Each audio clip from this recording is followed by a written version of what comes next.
What's going on, family? This is Michael here, and welcome to Leading Worship Well, where we give tips and tricks and wisdom on worship ministry and worship leading. Today, we're going to talk about two important things that I believe is going to really hit home for us in this new season, in this new wave, in this new moment of worship music, worship leading, and worship ministry.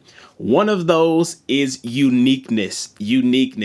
I believe that God is going to breathe on those who have unique gifts, unique sounds, unique expressions of what God has called them to do. I really believe that this is going to be a season where people are going to stand out, and we're going to see new people come out of almost nowhere, and they're going to spring up with unique ways and different ways of expressions of the gifts, expression of music, expression of how they lead worship, expression of everything, of how they dance, of how they mime. I'm telling you, it's going to be a unique thing that God is doing because he's breathing on these unique and different gifts. So one of the first things you need to do to find your uniqueness is to God reflect.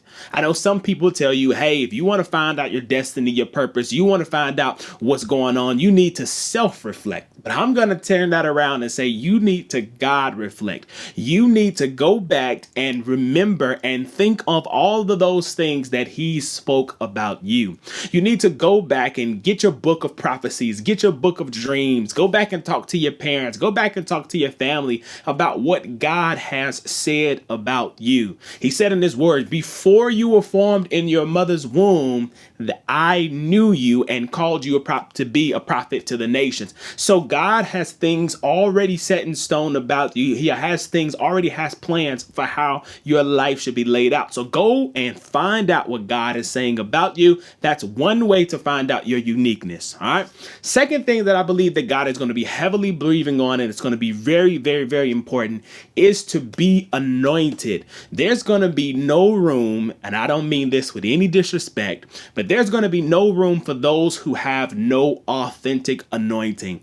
I'm telling you, God is going to breathe on people who are unique and anointed. We're going to see some people that has literally been touched by the hand of God, and God is anointed them to do what he's called them to do. Look, Saul is dead, and David, it is your time to be king. You have been anointed, and this is your time. So what I want you to do is spend time in the presence of God.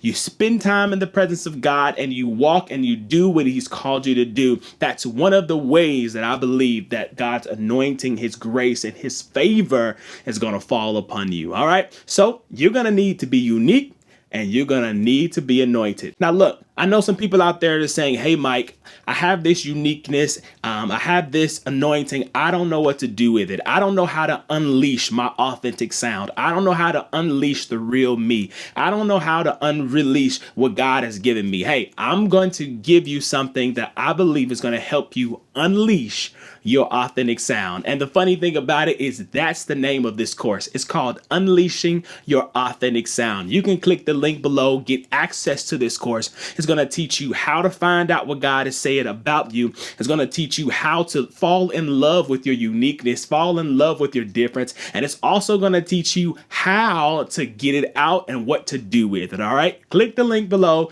get access to this course. I want to make sure that you're ready for this next season. Thank you guys so much for watching Leading Worship Well. I pray that this blessed you, and I'll see you guys in the next video. Peace.